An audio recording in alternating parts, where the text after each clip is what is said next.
During my daughter's wedding, which I raised her alone, the groom's family left a sign on my table that said, "Horrible and fake mom." Everyone laughed, but when I tried to leave, my daughter said that no one messes with me. My name is Rosa, and I need to tell you about the day that changed everything for my family. You might think you know how this story goes, but trust me, you don't. I raised my daughter Isabella alone since she was 4 years old. Her father decided that family responsibilities weren't for him and disappeared one day, leaving me with a little girl who asked for months when Daddy was coming home.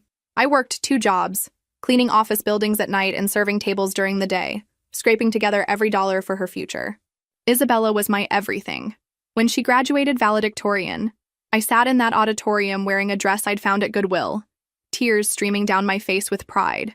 Her full scholarship to the state university felt like validation that all those years of exhaustion and sacrifice had meant something. When Isabella told me she was marrying Ryan, I was genuinely happy for her. He came from old money.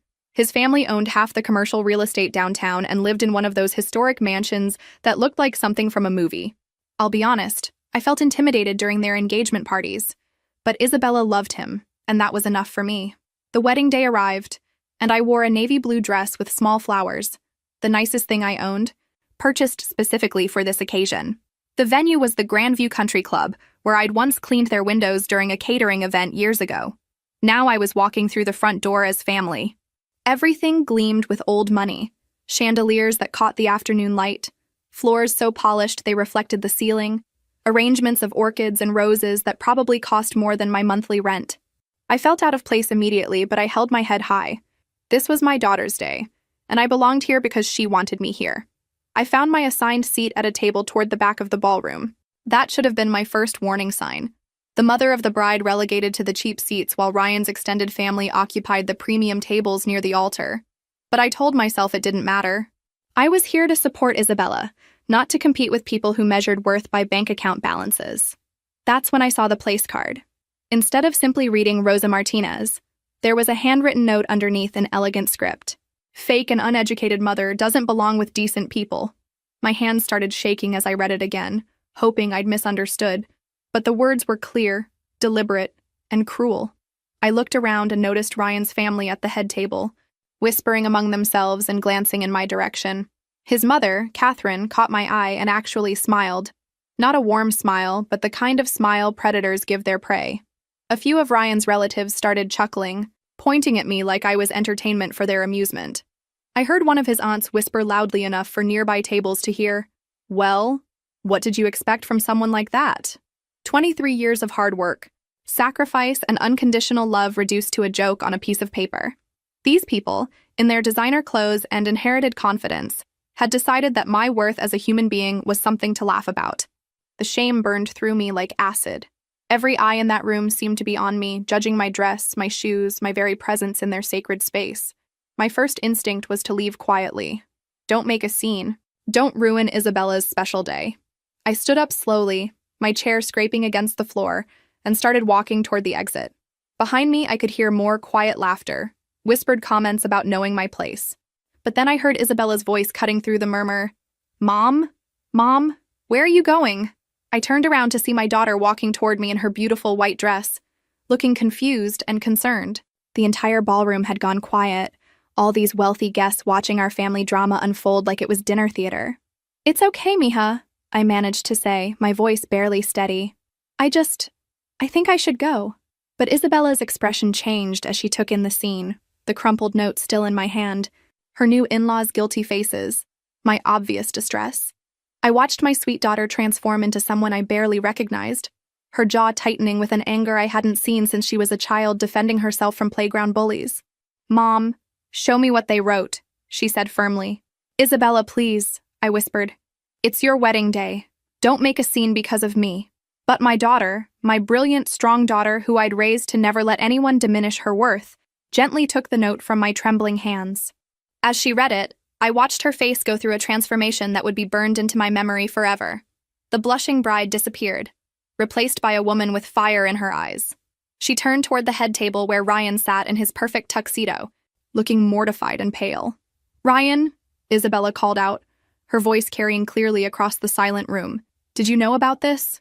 I watched my new son-in-law's face crumble as he realized what had happened. He started to stammer, Isabella, I swear I didn't. My mother must have. Your mother? Isabella's voice rose dangerously. Your mother thought it would be appropriate to humiliate the woman who raised me, who sacrificed everything for me on our wedding day. Catherine Ryan's mother stood up with that same cruel smile still on her face. Isabella, darling, we were simply trying to maintain some standards. Surely you can understand that your mother doesn't quite fit in with our social circle? That's when Isabella did something that shocked everyone in that elegant ballroom, including me. She started removing her wedding jewelry. First, the pearl earrings Catherine had insisted she wear. Then, the diamond bracelet that was a family heirloom. You're absolutely right, Isabella said, her voice deadly calm. My mother doesn't fit in with people like you, and neither do I. She handed the jewelry to a stunned bridesmaid and began lifting her wedding dress slightly as she walked over to where I stood frozen in shock. Isabella, no, I pleaded. This is your wedding. These people spent money. Your friends are here. You've planned this for months. These people, she said loudly, making sure everyone could hear, just showed me exactly who they are. And my real friends would never disrespect my mother. She took my arm and started walking me toward the exit, her wedding dress trailing behind us like a white banner of defiance. Past all those shocked faces, past the expensive flower arrangements, past the 5-tier cake that would never be cut. Isabella, Ryan called desperately from behind us. Please, we can work this out. It was just a misunderstanding. My daughter stopped at the doorway and looked back one final time. The only misunderstanding, she said clearly, was thinking you and your family were worthy of being part of mine. If you leave now, Catherine shrieked, you'll be nothing. No money, no connections, no future. Isabella looked at her soon-to-be former mother-in-law with pity. I'll have something you'll never understand. Dignity. And just like that, we walked out of that country club together. My daughter chose me over her wedding, over the man she thought she loved, over the wealthy life she could have had. As we got into my old Honda in the parking lot, I finally found my voice. Mija, what have you done? You just walked away from your future. Isabella looked at me with fierce love in her eyes. No, Mom. I just walked toward it. When we got home to my small house, Isabella was still in her wedding dress, but she'd never looked more like herself. I made us coffee, the same Colombian blend I'd been buying for years, and we sat at my kitchen table in silence for a while. You want to talk about what just happened? I finally asked. I want to call Miguel, she said, referring to her older brother. And Uncle Carlos, and Uncle Roberto, and Cousin Danny. I raised an eyebrow. Mija, that's not necessary. We don't need to involve the whole family in this mess. But Isabella was already dialing. Within 2 hours, my living room was packed with the men of our family, and let me tell you, they were absolutely livid. Miguel, who's 3 years older than Isabella and has been her protector since childhood, was pacing around my small living room like a caged animal. They wrote what on Mom's place card? Carlos, my younger brother, cracked his knuckles in a way that made me nervous. Those rich pendejados have no idea who they just messed with. Roberto, my older brother who'd done time in his youth and never backed down from a fight, was Googling something on his phone. I found them. Look at this. Ryan's whole family is going to be at some charity auction this Saturday. Supporting local arts programs, he read with disgust. Hypocrites. Danny, Carlos's son, was the youngest man in the room but had inherited the family temper. Tia Rosa, you raised the strongest woman I know. How dare they disrespect you like that? I looked around at these fierce men, my brothers who had helped me raise my children when money was tight, my son who had always been my protector, my nephew who worked construction to support his own family. They were all talking at once, planning something I wasn't sure I wanted to know about. Guys, please, I interrupted. I appreciate the support, but I don't want any trouble. What's done is done. Miguel stopped pacing and looked at me like I'd lost my mind.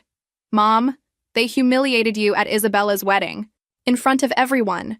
They made you feel ashamed of working honest jobs, of raising your children with love instead of money. Your son's right, Carlos added, his voice getting heated. We've been watching those snobs look down on our family for months. But this crosses every line. Isabella finally spoke up. I told them about the charity auction. It's this Saturday at the Riverside Convention Center. Black tie, very exclusive, very public. Roberto held up his phone. I just bought tickets for all of us. Apparently, they'll take anyone's money for a good cause. You did what? I asked, alarmed. We're going to that fancy party, Carlos announced. And we're going to show Ryan's family exactly what happens when you mess with a woman who raised her children with dignity and respect. I looked at my family. These men who had stood by me through every struggle, who had celebrated every small victory, who had never once made me feel ashamed of working with my hands to provide for my children. "What are you planning to do?" I asked, though part of me was afraid of the answer. Miguel smiled, and it wasn't his sweet, charming smile. It was the smile he wore right before he'd beaten up the kids who used to make fun of Isabella's secondhand clothes in high school. "We're going to teach them some respect," he said simply. Danny was already looking up formal wear rental places on his phone. "We need to look the part. Can't have them thinking we don't belong at their precious charity event." "This is a bad idea," I said. But even as I said it, I felt something stirring in my chest. Not revenge exactly, but something like justice. Roberto put his hand on my shoulder. "Rosa, you've spent your whole life being the bigger person. You've taken every insult, every slight, every moment when people looked down on you because you weren't educated enough or wealthy enough. But they went after your worth as a mother, and that's sacred." I looked around at these strong, determined men, and I realized they weren't doing this for revenge. They were doing this for love, for me, for Isabella, for every working parent who'd ever been made to feel less than worthy by people who inherited their worth instead of earning it. Saturday night arrived with the weight of inevitability. I watched my men get ready like they were preparing for war, which, in a way, they were. Miguel had rented a sharp black tuxedo, but kept his hair slicked back in what I called his business look. Carlos wore his lucky cufflinks, the ones he'd worn to every important confrontation in his life. Roberto had gotten a fresh haircut, but moved like a boxer preparing for a fight. Danny looked handsome in his formal wear, but carried himself like he was ready for anything. "Mom, you don't have to come if you don't want to," Isabella offered one last time. "After everything you're doing for me, I wouldn't miss it." The Riverside Convention Center had been transformed into an elegant venue. Crystal chandeliers, expensive art displays, waiters carrying champagne flutes. We walked in looking every bit as sophisticated as the other guests. But I could feel the difference in my family. These men had purpose. It didn't take long to spot Ryan's family. They were at a VIP table near the front, laughing and holding court like royalty. Catherine was wearing what probably cost more than I made in 6 months. Her husband, Richard, kept adjusting his gold watch like it was a badge of honor. Ryan looked miserable, probably still processing what had happened at his wedding. "There they are," Isabella whispered. She'd insisted on coming too, wearing a simple black dress that made her look more beautiful than she had in her expensive wedding gown. "Remember what we discussed," Roberto murmured. "We wait for the right moment." The right moment came during the live auction portion of the evening. Richard had just made a big show of bidding $8,000 on a weekend wine tour, basking in the applause and admiration from nearby tables. That's when Miguel made his move. He walked up to Richard's table with a confidence I'd never seen before. "Mr. Hartwell, I'm Miguel, Rosa's son. You remember my mother, the one your family thought was so amusing at the wedding?" The color drained from Richard's face. Catherine looked around nervously, probably hoping this confrontation wouldn't happen in such a public place. I'm not sure what you're talking about," Richard stammered. "Oh, I think you do." Miguel's voice was calm, but carried clearly to the surrounding tables. "You remember? The note calling her a fake and uneducated mother?" By now, people at nearby tables were starting to listen. This was exactly what Miguel had planned for. Carlos appeared at Richard's other side. "See, the thing is, our mother worked 2 jobs to make sure her kids had everything they needed. She taught us that respect isn't something you inherit. It's something you earn." Roberto approached Ryan, who looked like he wanted to disappear into the floor. "And you, boy, you threw away the best woman you'll ever know because your family told you she wasn't good enough." That's when things escalated beyond what anyone expected. Richard, probably panicked by the attention, stood up and made a fatal mistake. "Security!" he called out loudly. "These people are threatening us." That was Danny's cue. At 28, he was the youngest of my men, but he'd grown up in our neighborhood where you learn to defend yourself early. When Richard pointed at them to call security over, Danny stepped forward.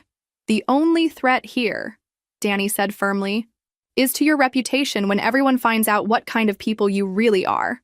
Richard tried to push past Danny, and that's when everything changed. Miguel caught Richard's arm, not roughly, but firmly enough to stop him.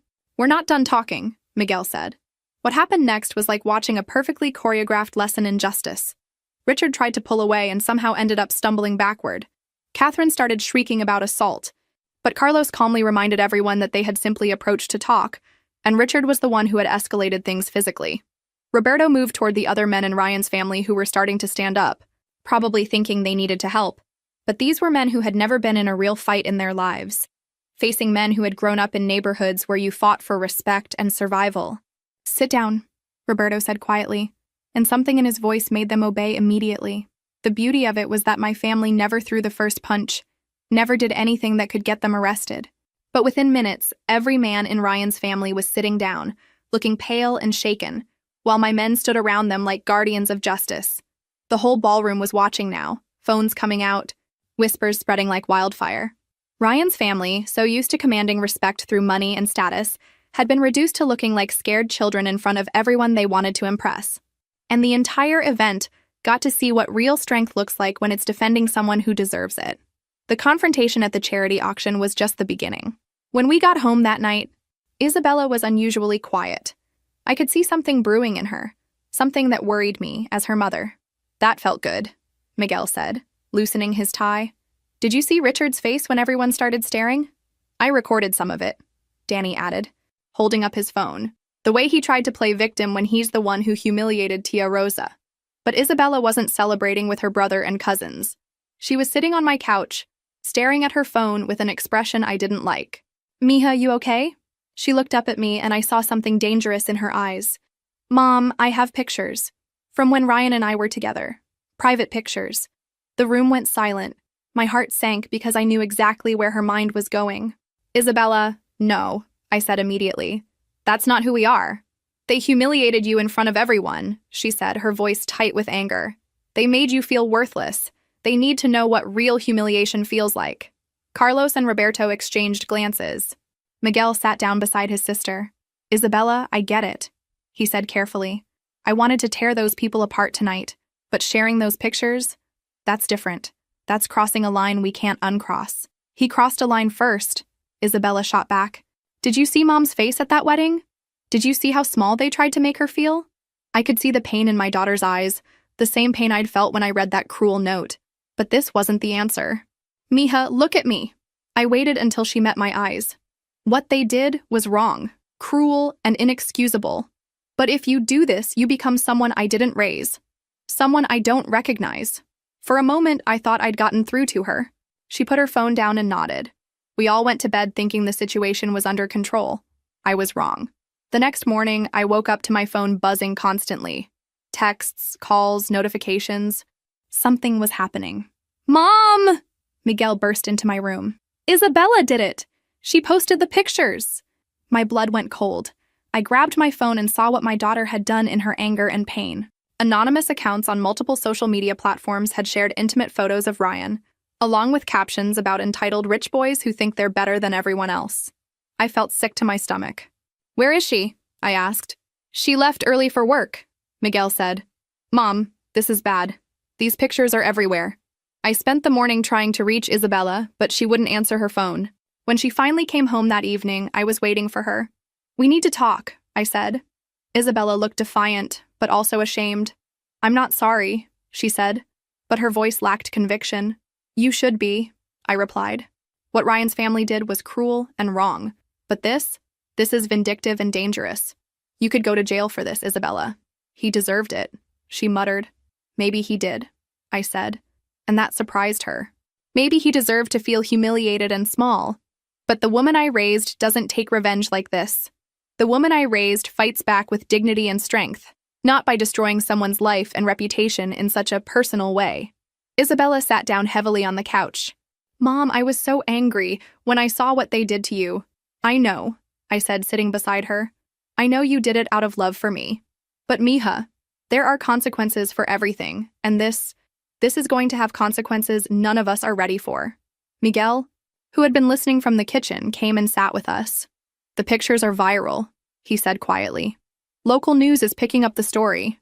Ryan's going to be destroyed by this." That night, I lay awake wondering what my daughter had unleashed, and whether our family was ready for the storm that was coming. The next few days were a whirlwind of chaos that I wasn't prepared for. The story had taken on a life of its own. "Local wedding revenge scandal rocks high society" was the headline in our town's newspaper. I found myself at the center of a story I never wanted to be part of. Isabella had been avoiding me since our conversation, staying late at work and leaving early. When she finally came home on Wednesday night, I was ready for a real conversation. "Sit down, Mija," I said.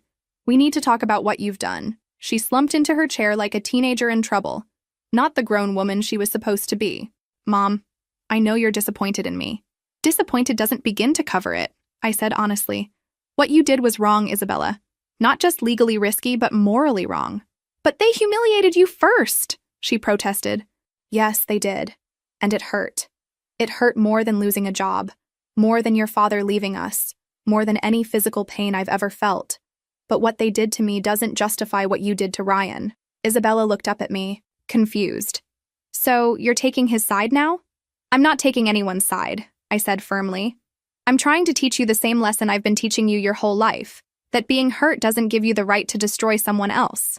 The truth was, I was torn up inside. Part of me, the part that had felt so small and worthless at that wedding, felt a dark satisfaction knowing that Ryan was experiencing some of the humiliation I had felt. But the mother in me, the woman who had tried to raise Isabella with integrity, was horrified by what my pain had driven my daughter to do. I can't control what the rest of the family does, I continued. Miguel and Carlos and Roberto, they're adults, and they chose to confront Ryan's family in their own way. I may not have agreed with their methods, but at least they looked those people in the eye when they stood up for me.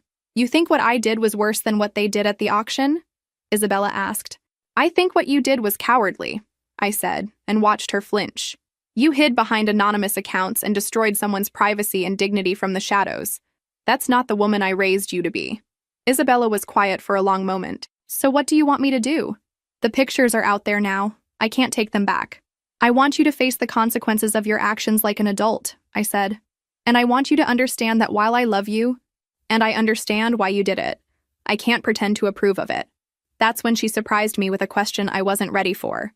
Mom, if you could go back to that wedding day, would you want me to handle it differently? I thought about it for a long time before answering. I would want you to stand up for me, which you did beautifully. I would want you to show Ryan and his family that their cruelty was unacceptable, which you did. But I would want you to do it in a way that let you look at yourself in the mirror afterward and be proud of the woman you are. And you think I can't do that now? Can you? I asked. When you think about those pictures of Ryan being shared by strangers, by people who don't even know what he did to us, can you honestly say you're proud of that decision?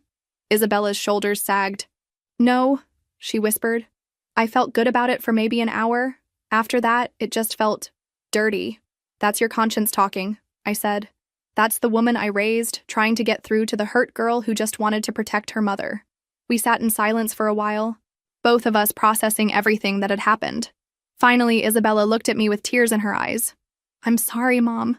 Not for defending you, but for the way I did it. I know, mija, I said.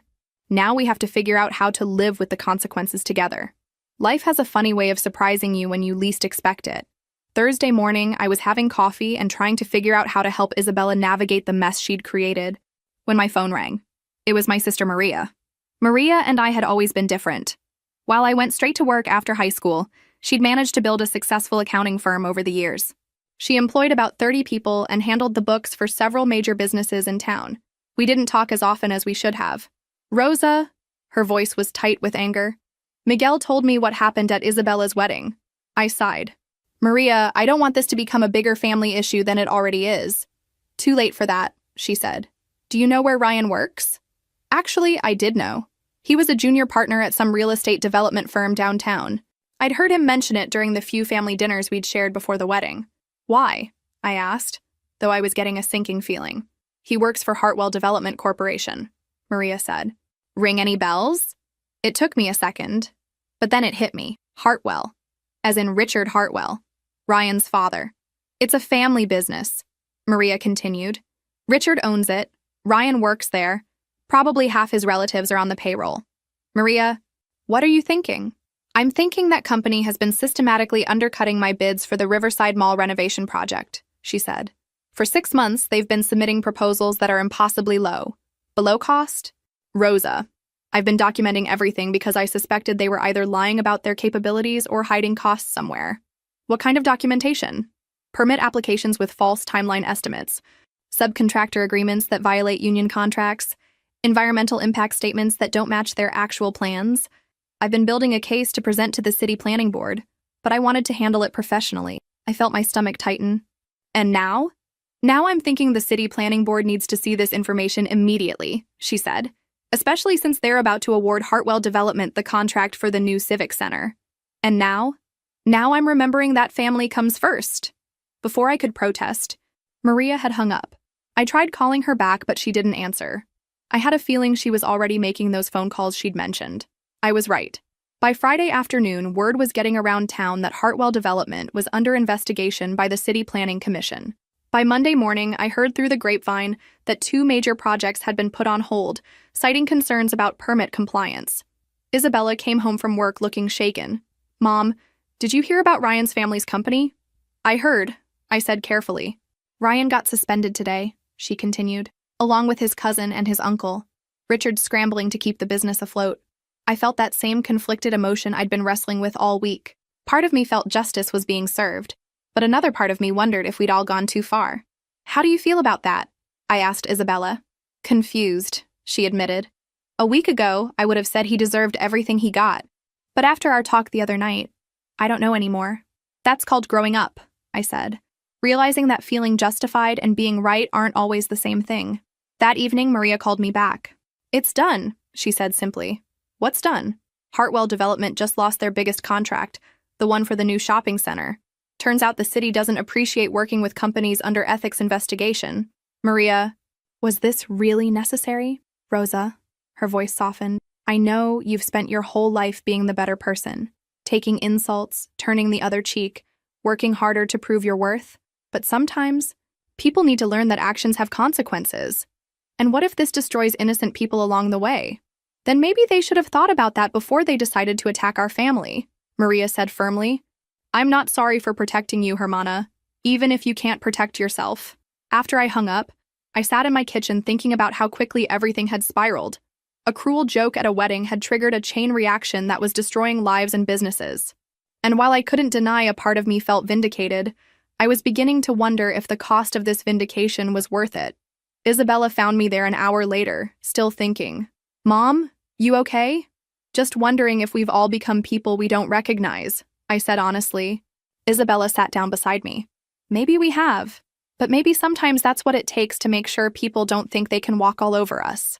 I looked at my daughter and saw both the woman I'd raised and the stranger she'd become in her anger. "Maybe," I said, "but I hope we can find our way back to who we really are." The scandal kept growing like a wildfire none of us could control. What started as Isabella's impulsive act of revenge had somehow become the talk of the entire town. The pictures she'd posted weren't just circulating on social media anymore.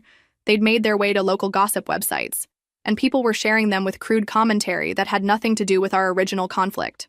I found myself in the uncomfortable position of watching someone I'd once considered family being destroyed in the most public and humiliating way possible.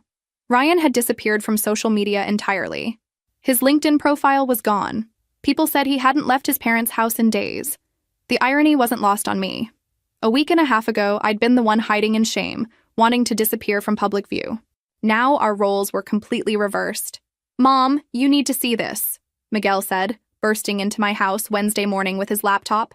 "I don't think I want to," I said honestly. "No, you really do." He set the computer in front of me and showed me a local news article. The headline read, "Wedding humiliation leads to social media revenge scandal. Local family destroys former son-in-law's life." But it wasn't the headline that caught my attention. It was the comments section. Hundreds of people weighing in on our family drama, and most of them weren't taking our side. "Look at this one," Miguel pointed to a comment from someone called Working Mom 23. "Regardless of what happened at the wedding, sharing intimate photos is revenge porn and it's illegal. This family has gone way too far."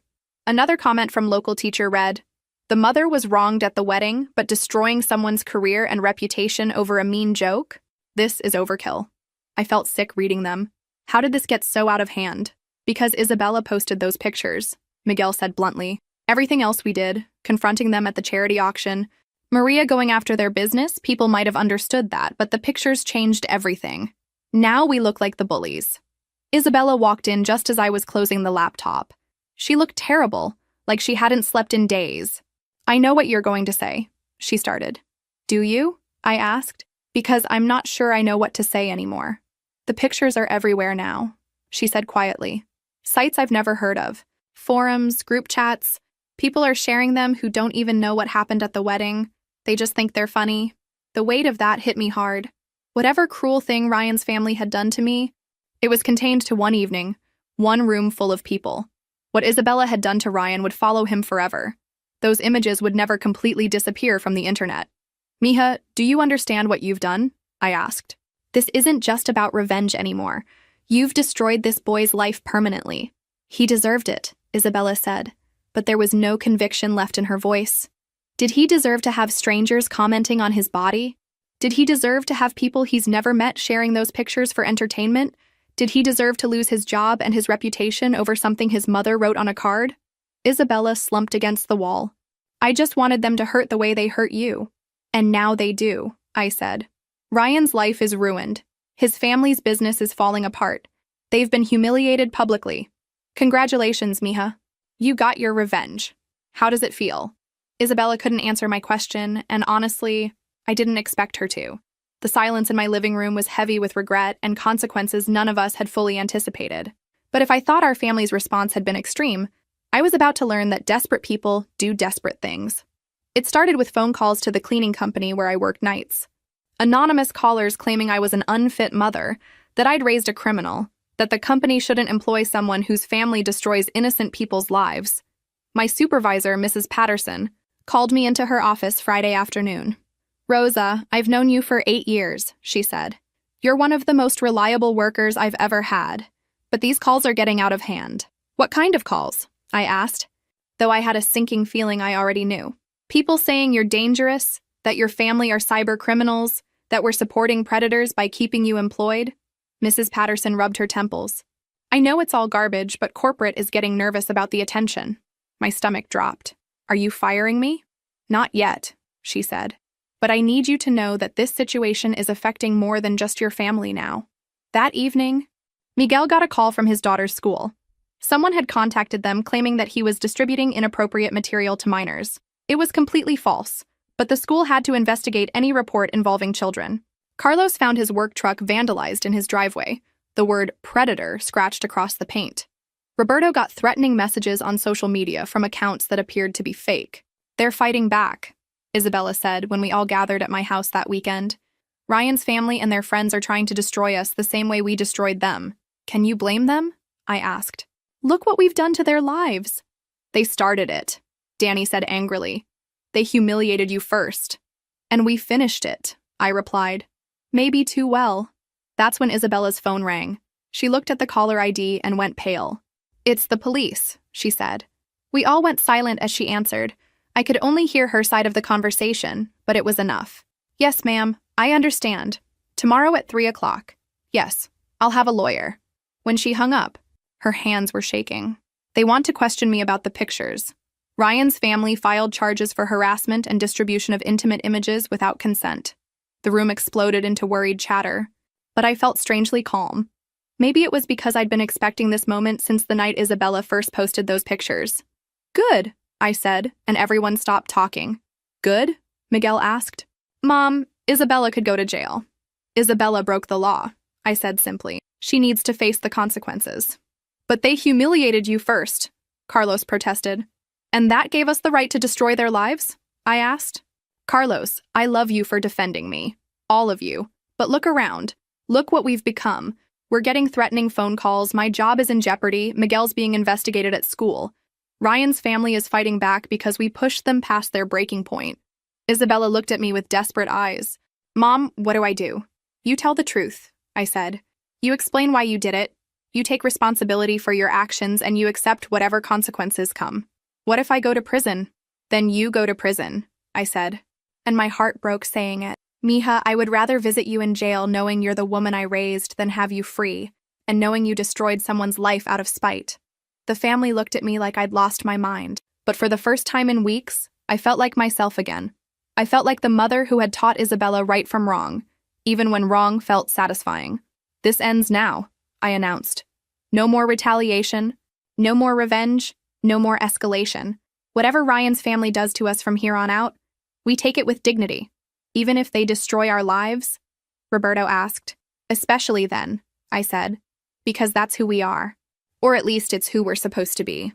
The weeks that followed were some of the hardest of my life. Isabella hired a lawyer and was preparing for what looked like serious criminal charges.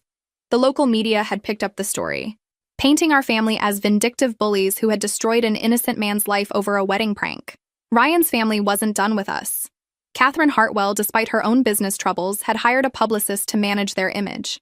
Suddenly, Ryan was being portrayed as a victim of domestic abuse, a young man whose life had been destroyed by an unstable ex-partner and her enabler family. The narrative was effective. Ryan did interviews with local news stations, sitting in his parents' immaculate living room, looking fragile and traumatized. He talked about feeling unsafe, about having to seek therapy because the pictures had made him a target for harassment from strangers. "I made mistakes," he said in one particularly devastating interview.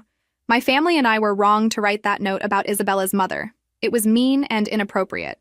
But this response, having my most private moments shared with the world, no one deserves that." He was right, and watching him cry on television made me sick to my stomach. Whatever cruel thing he'd done to me, he didn't deserve what Isabella had done to him. The interview went viral. Suddenly, our local family drama was national news. Wedding revenge gone wrong was trending on social media. Legal experts were using Isabella's case as an example of how revenge porn laws were being strengthened across the country. My phone rang constantly with reporters wanting statements, people wanting to interview me about raising a daughter who would do such a thing. I stopped answering calls from numbers I didn't recognize. Work became unbearable. My coworkers tried to be supportive, but I could feel them watching me, whispering when they thought I couldn't hear. Some defended me, saying I'd been wronged first. Others clearly thought my family had gone too far. The breaking point came when Mrs. Patterson called me into her office again. "Rosa, I'm sorry," she said, not meeting my eyes. "The company's decided to let you go." "Because of Isabella's actions?"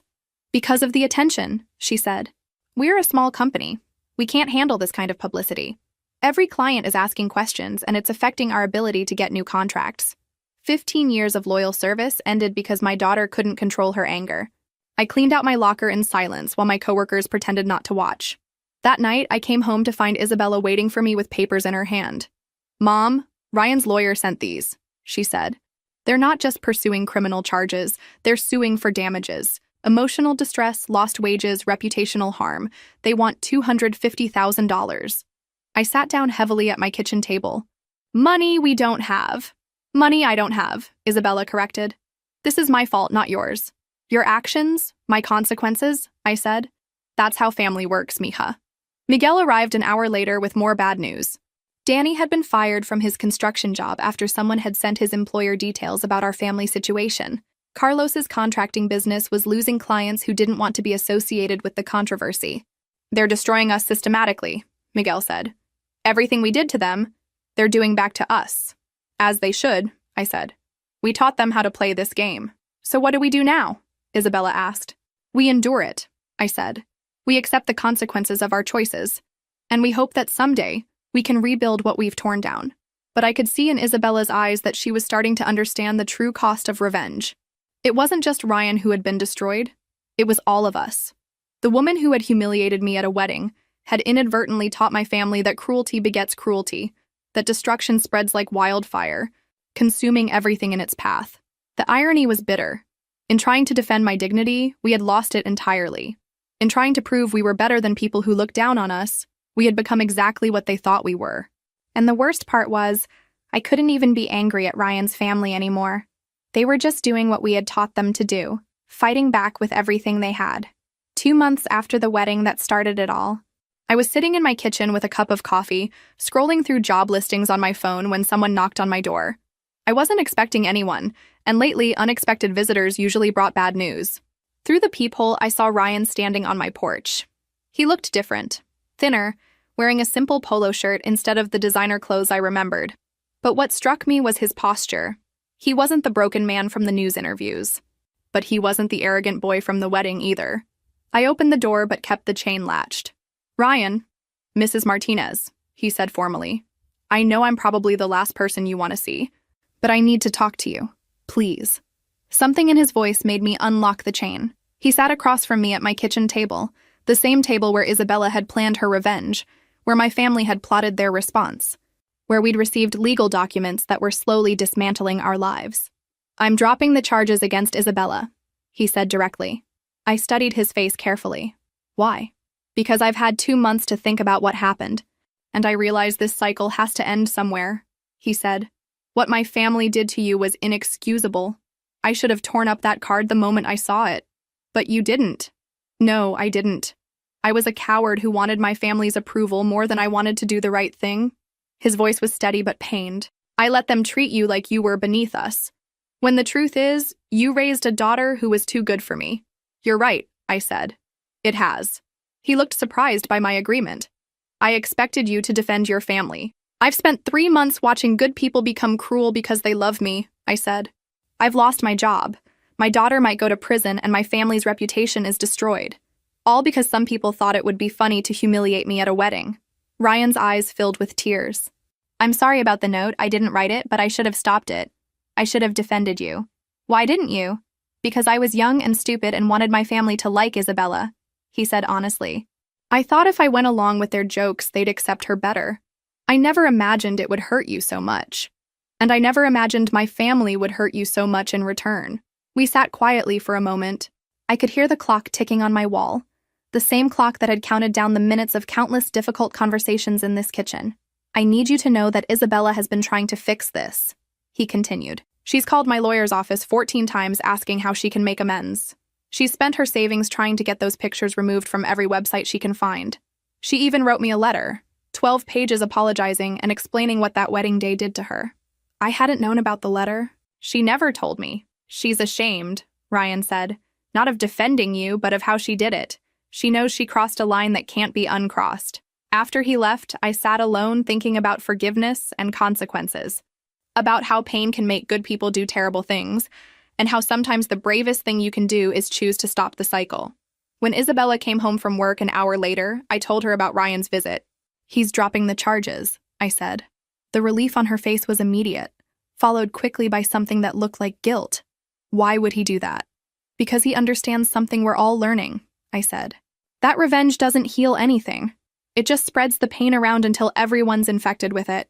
Because he's a better person than any of us gave him credit for, I said. And because he understands that revenge just keeps spreading until everyone's destroyed. Isabella sat down and put her head in her hands. Mom, I've ruined everything. Your job, our family's reputation, Ryan's life. Yes, I said simply. You have. She looked up at me, surprised by my bluntness. But you also learned from it, I continued. And you've been trying to make it right, even when you thought no one was watching. That tells me the woman I raised is still in there. What happens now? Now we rebuild, I said. Slowly, carefully, and with a lot more wisdom than we had before. 1 year later, I'm sitting in the same kitchen, but everything has changed. The woman writing this story bears little resemblance to the one who walked into that country club feeling invisible and unwanted. Isabella never faced prison time. When Ryan dropped the charges, the prosecutor's office decided the case wasn't worth pursuing without a victim's cooperation. She found work at a nonprofit organization that helps families navigate social services, work that uses her experience with both privilege and struggle. She calls me every week, and slowly, we've rebuilt our relationship on a foundation of hard-earned wisdom rather than just love. Ryan relocated to Portland and now works for a legal aid clinic specializing in privacy rights and online harassment cases. I heard he's doing well, though we maintain no contact by mutual agreement. Sometimes healing requires distance. The men in my family learned different lessons. Miguel channels his protective instincts into coaching community center boxing, teaching kids that strength comes from discipline, not anger. Carlos rebuilt his contracting business with a focus on affordable housing projects, using his skills to help families like ours rather than just chasing bigger profits. Roberto found work as a substance abuse counselor, his own past struggles finally becoming a source of wisdom rather than shame. Maria's accounting firm survived the controversy, though she lost the Civic Center contract when the city chose a different developer entirely. She's learned to separate business competition from family loyalty, a lesson that's made her both more successful and more ethical. Catherine Hartwell started volunteering at a literacy program for working adults after losing several major social connections. Whether genuine or calculated, her newfound interest in understanding different perspectives has actually helped real people learn to read. As for me, I found work with a family who needed a live-in caregiver for their elderly mother.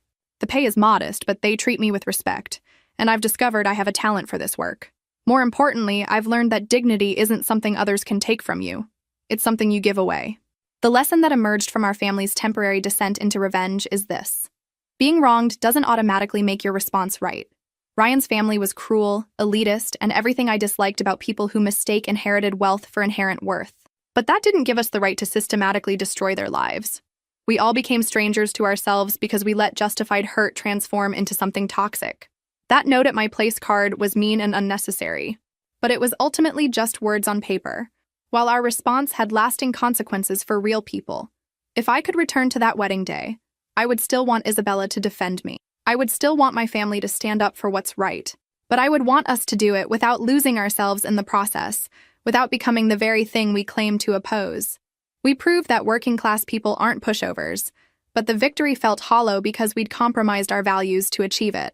The real triumph came later, in choosing to rebuild rather than continue destroying, in learning when to stop fighting. Today, I'm proud of the woman I raised, not because she destroyed someone who hurt me, but because she learned from her mistakes and chose to become better. I'm proud of my family, not for their capacity for revenge, but for their eventual capacity for wisdom. And I'm proud of myself, not because I was defended, but because I finally understood that the strongest response to cruelty is often grace. The wedding card called me a fake and uneducated mother.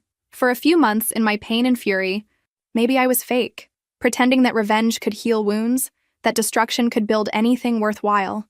But the woman writing this story today is the mother I always aspired to be. Flawed, human, but ultimately decent. And that's worth more than any revenge could ever be.